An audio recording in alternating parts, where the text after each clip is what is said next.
Hello दोस्तों, तो कैसे हो आप सब। तो आपका स्वागत है मेरे इस चैनल में। आज हम बात करने वाले हैं कुंभ महाकुंभ के बारे में। जैसे कि आप सभी जानते हैं कि महाकुंभ का समय चल रहा है। अगर हम बात करें सनातन धर्म की, तो पुराने समय में जब ऋषि मुनि या राजा कुछ अच्छा और नया काम करते थे, जैसे यज्ञ आदि, तो कुछ ना कुछ कहीं ना कहीं से कुछ राक्षस आ जाते थे और वहाँ पर विघ्न डालने की अपनी पूरी पूरी कोशिश करते थे। आज के समय में राक्षस तो हैं नहीं, पर कुछ ना कुछ गड़बड़ें चलती रहती हैं, इंसानी स्वभाव। तो आइए उन चीज़ों पे बात करते हैं कि किसने महाकुंभ के ऊपर क्या कहा, क्यों कहा, कैसे कहा। क्रिश्चियनिटी में भी जब आप यीशु के पास जाते हैं, गिरजाघर जाते हैं, तो मोमबत्ती जला कहा जाता है अपने गुनाह कबूल कर लो, गुनाहों का बोझ हट जाएगा यीशु के सामने। तो सारा खेल तो गुनाह का है, इधर भी उधर भी उधर भी। वहां कभी नहीं पूछे कि हाँ भाई गुनाह मास्टर, नहीं। कभी जब बड़ा काम हो जिसमें देश का माथा लग रहा हो, तो ठीक बात भी कही की जाती है, नहीं तो मौन रहा जाता है। नहीं, आप एक चीज हमको बता दो जिसमें भारत का माथा ऊंचा हो रहा हो, उसमें आप साथ खड़े हो जाओ। आप तो हर चीज में खिलाफ हो। बोले कोई काम अच्छा होगा, बोले हम खिलाफत में हैं। तीसरी चीज जो नेताजी की मूर्ति को लेकर के ये लोग सवाल उठा रहे हैं, अमिताभ जी देखिए, कहने की बात नहीं है। नेताजी पीड़ित समाज के लिए असली भगवान हैं, और भगवान को तो हमने देखा नहीं है, लेकिन नेताजी की वजह से लाखों पीड़ित समाज के जीवन में अंधेरा से उजाला आया है। आज मैं जो आपके सामने बैठा हूं अमिताभ जी ने, ये नेताजी की देन है, नहीं तो मैं भी कहीं खेत में भैंस चरा रहा होता। तो नेताजी की बात न करिए कि नेताजी की फोटो क्यों वहां लगी है। नेताजी एक महान विभूति थे। लोग जो भक्त प्रयागराज नहाने जा रहे हैं महाकुंभ में, उन पर भी निशाना साध रहे हैं कि भाई जो महाकुंभ जाएगा वो अपने पाप धोने जा रहा है। उन लोगों ने पाप किए हैं तभी वो जा रहे हैं। तो कैसी कैसी मूर्खतापूर्ण बातें हैं इनकी। मुझे ये सब सुन के ना और ये सब देख के यार इतना तो समझ में आया कि इन्हें समझ में आ गई गंगा जी में जाकर नहाने से पाप तो धुलते हैं। इसका मतलब ये मान गए इस बात को, है ना। तो मैं खुश हूँ, इससे भी खुश हूँ। चलो बढ़िया है। और तो और बहस के अंदर इस बंदे ने मुलायम सिंह यादव को तो सीधा भगवान ही घोषित कर दिया। तो आइए सुनते हैं इनकी कहानी, इनकी जुबानी, और फिर कैसे अमिताभ अग्निहोत्री ने इनको धोया, वो भी सुनते हैं। क्रिश्चियनिटी में भी जब आप यीशु के पास जाते हैं, गिरजाघर जाते हैं, तो मोमबत्ती जला कहा जाता है अपने गुनाह कबूल कर लो, गुनाहों का बोझ हट जाएगा यीशु के सामने। तो सारा खेल तो गुनाह का है, इधर भी उधर भी उधर भी। वहां कभी नहीं पूछे, सुन रहे हो क्या भाई गुनाह मास्टर, नहीं। क्या हद है यार, है। और एक बात आई पुण्य की। 2500 वर्ष पहले महात्मा बुद्ध का परिनिर्वाण हो गया था। तो जब वो धरती पर रहे थे, उस वक्त उन्होंने अपने प्रवचन में कहा था कि अगर आपका स्वभाव मलिन है, क्रूर है, तो 100 बार भी संगम में, कुंभ में डुबकी लगाइए, आपको मोक्ष नहीं मिलेगा, भला नहीं होगा आपका। यानी संगम कुंभ की परंपरा तब भी सुन रहे हो। कभी जब बड़ा काम हो जिसमें देश का माथा लग रहा हो, तो ठीक बात भी कही की जाती है, नहीं तो मौन रहा जाता है। नहीं, मान लो अपने को ना भी हजम हो तो मौन रहा जाता है। ये कोई छोटा काम तो नहीं जो हो रहा है। अशोक जी।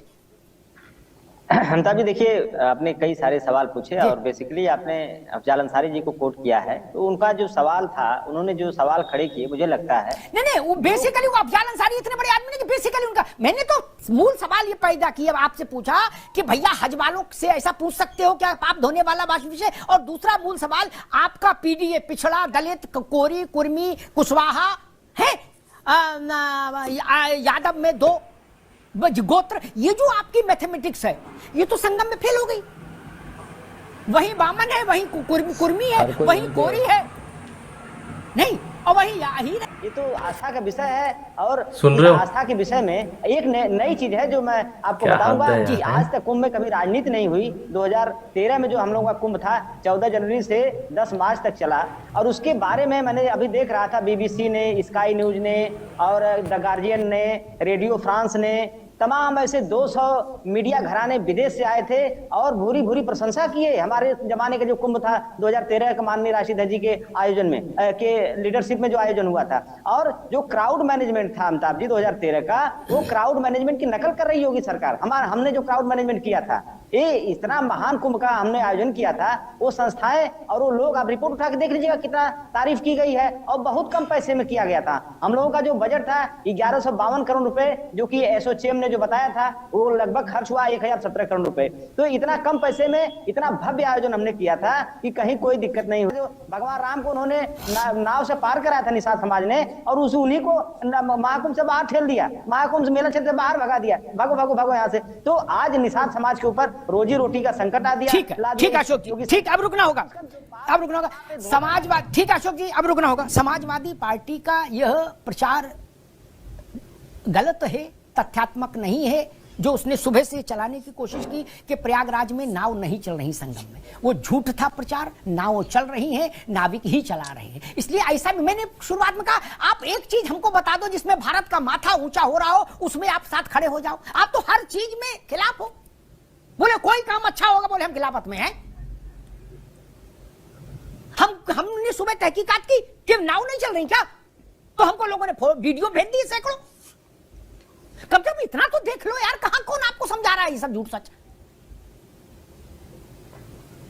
अब मुझे नहीं पता बीबीसी ने क्या कहा था आजम खान ने जब ये कुंभ कराया था, लेकिन मैंने उस वक्त भी कुंभ पर डिबेट की थी और कुंभ की अव्यवस्थाओं पर चर्चा की थी और दुर्घटना पर भी चर्चा की थी अशोक भाई, है ना। तब भी मैं ऐसी ही भूमिका में था। मुझे मालूम है ना आजम खान का मसला। मैं आज बजट की बात ही नहीं कर रहा, और ये बात कहना भी है तर्कपूर्ण नहीं। अगर हम तर्क की बात करें, लेकिन राजनीति तर्क तो करती नहीं, राजनीति कुतर्क पर सम्मोहित होती है। 2013 में अगर 10 रुपए की चीज आई तो 2025 में वो चीज 15 रुपए की, 18 रुपए की, 20 रुपए की मिलेगी कि नहीं मिलेगी। 2013 में आलू क्या भाव था, अरहर की दाल क्या भाव थी, सुन रहे हो। महंगाई नहीं होगी, महंगाई तो हो ही जाती है, कंस्ट्रक्शन कॉस्ट नहीं बढ़ती है। सरकार में रहे लोग तो जानते हैं ना, जो मेडिकल कॉलेज 2013 में 200 करोड़ में बन रहा था, वो 24 में 400 करोड़ में बन रहा है। ये झूठ सच नहीं फैलाओ भाई ना। और मेरा मूल सवाल, क्या कोई ऐसी छन्नी है, छन्नी होती ना, छलनी, छन्नी नहीं सब, छलनी सब लोग समझेंगे, छलनी है जो हमें इन 2 करोड़ लोगों को छान के बता दे कि समाजवादी पार्टी के पीडीए वाले में खांचे में कौन कहां खड़ा है, कौन पिछड़ा है, कौन दलित है, कौन क्या है। नहीं कर सकता। सामान्य गांव का आदमी ये सवाल जरूर सोचेगा, गांव शहर का, कि भाई जब पाकिस्तान तक तारीफ कर रहा है कुंभ के इंतजामों की, तो बोले सपा वाले क्यों बवाल कर रहे हैं। नहीं सोचेगा, वो ये अफजाल अंसारी ज्यादा जानते हैं कि सपा वाले ज्यादा जानते हैं। वो कहे जब क्योंकि भारत का सामान्य जन, राजनीतिक क्या सोचते मैं नहीं जानता, मैं तो भारत के सामान्य जन को जानता। भारत का सामान्य जन जानता है कि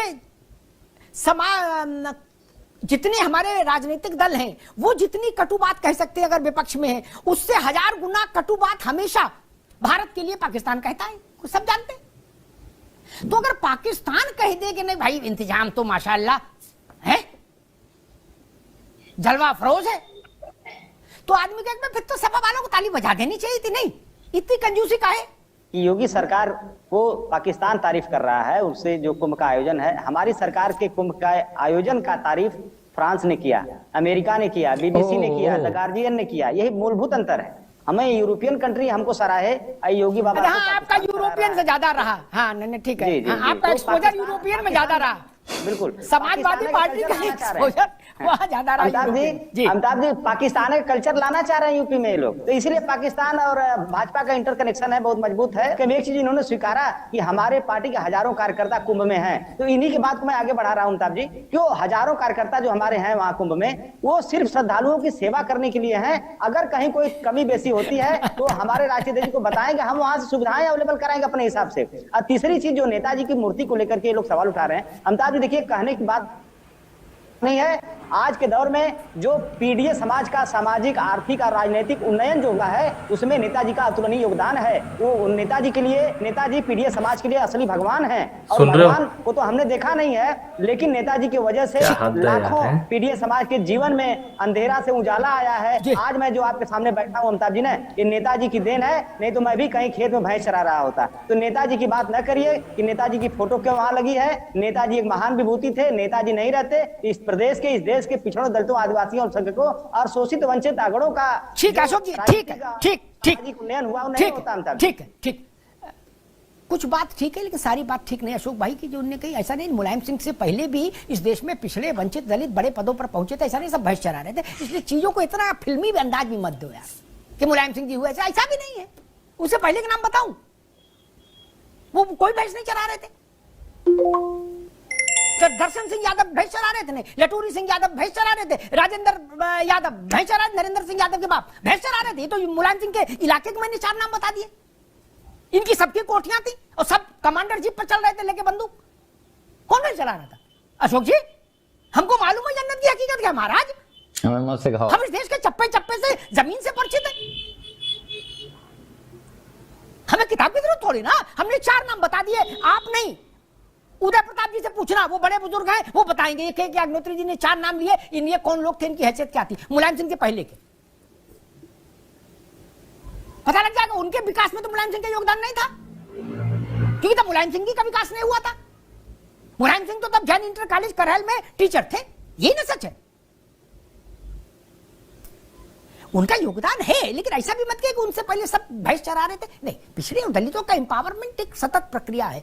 लेकिन मुझे अच्छा लगता जब आपने मूर्ति लगाई दी तो कम से कम 11 कलश मिट्टी के चाहे चांदी के, गंगा जल भर के त्रिवेणी का, उनकी मूर्ति को स्नान करा देते मुलायम सिंह जी की।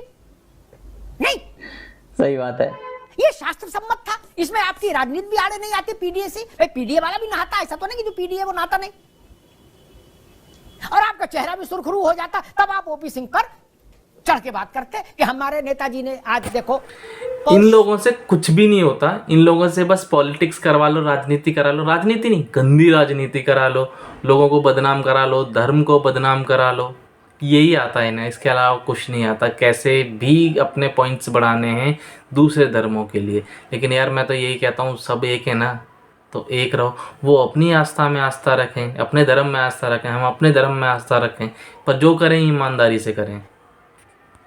सारी उंगली जो उठ रही है ना, वो हिंदू धर्म सनातन धर्म के त्योहारों पे ही उठती है। होली हो, दिवाली हो, होली पे पानी बहेगा, दिवाली पे पटाखे फूटेंगे, यही चलता है इनका हर साल का यही ड्रामा। पता नहीं यार क्या फ़ायदा, क्यों कर रहे हो भाई। इंसान हो ना, इंसानों की तरह रह लो।